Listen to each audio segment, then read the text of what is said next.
Hi, this is David Tunstall of the Tunstall organization, and I am going to start out today by going through the Easy Step interview from QuickBooks. This is the first step that you go through when you sign up for QuickBooks. So you've bought your software, you've downloaded it, and now you need to start the interview process. And what this does is it creates a chart of accounts and gets your tax account set up properly. So first thing you do, click Start Interview, type in your company name. I'm just going to use new non-profit.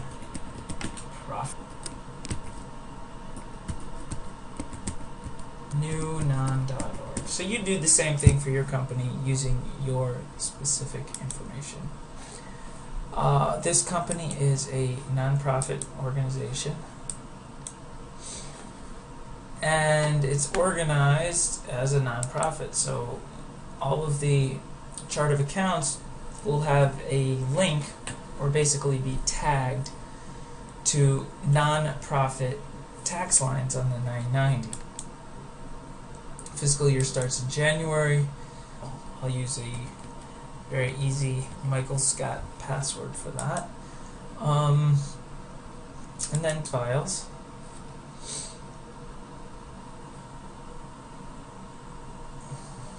And now it is set.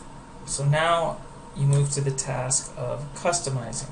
Does the nonprofit have services, products, or both? I'm going to say both, because some nonprofits actually do sell books or some type of products in order to complement any services that they provide. So I'll do both. Do you charge sales tax? So nonprofits actually do have to collect sales tax on the items they sell in some cases. So I'm going to say yes. And do I want to create estimates? I'm going to say no. Tracking customer orders in QuickBooks. I'm actually going to say yes. Now, QuickBooks uses the term customer, but actually customers are usually donors in a nonprofit organization. Then, yeah, they could be considered a customer as well. But billing statement, sure.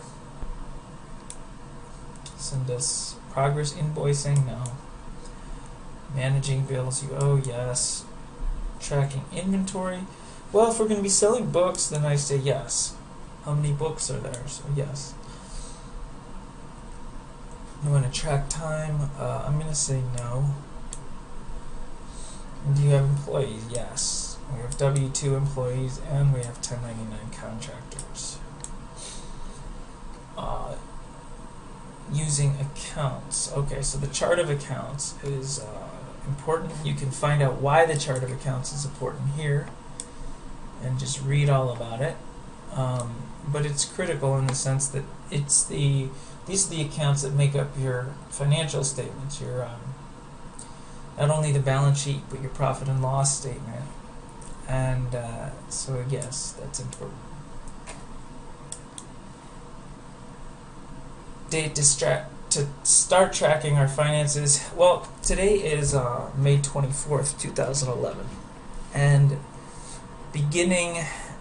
So we have 5 months of activity up until today during this year that we've had. We started this year, let's say.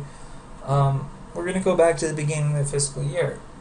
However, if you're just starting out, then you could pick the date or today's date, whatever it is that you started. Let's say you started last month, or even 2 months ago. But I'm actually going to stay the beginning of the fiscal year because I want to go back and capture all the data. It takes a little more time, but anyway. So now here are the income and expense accounts. Income is the same thing as donations, revenue, any funds that come through are considered income. So for this nonprofit, I am going to say that we do special events, we have sales, cost of sales, we sell inventory, so that's that. Securities, no, we don't have any of that. We don't buy and sell stock. Rentals, no, we don't do that. Okay, this is an interesting one. Revenue released from restrictions. There are three classes of restrictions for nonprofits: permanently restricted, temporarily restricted, and unrestricted. And so if a temporarily restricted gift gets sent to the intended target for which it's been designated, then it needs to be released from that restriction into unrestricted and then sent. So this is an important one for that.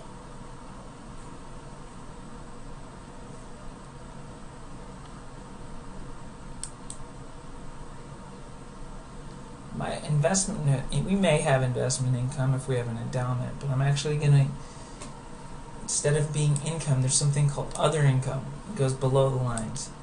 So I am going to call it unrealized gain and losses and probably customize it for any dividends, interests, or realized gains that happen. So anyway, the point of this is just to get something on paper. So say, okay, you're done, go to setup. When I say on paper, I mean get into the system. So once it's into the system, then you can adjust it. I'm actually going to start working. You can add people from your Gmail accounts, Outlook. I'm actually not going to do that because a lot of people that I do business with aren't necessarily my contacts on Gmail or Yahoo or Outlook, so I'm actually going to cancel that. I could add the products or services I sell, and I could also add my bank accounts, but I'm not going to do that right now. I'm just going to start working. And then this gives you a little tutorial, fine. Then I go to the chart of accounts. Everything's set up. I like to view the open window and see what windows are open. I also like to view one window at a time, so everything's here.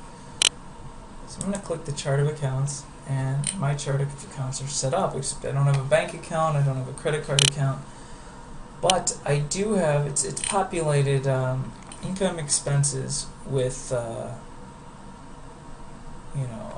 of the preset accounts. I can go in and change these, add these, and I can do that by going down here and clicking new or Control N and adding account. In this case, I'm going to add a bank account, and I'll just call it my checking. Let's see, should I map it? Can I map it? Okay, here it is. Cash, balance sheet, assets, cash, non-interest bearing. So this maps it to the 990 part X 10, I guess, balance sheet assets. So I say save and close. That's okay. I don't want to set up my online services yet. I will do that later.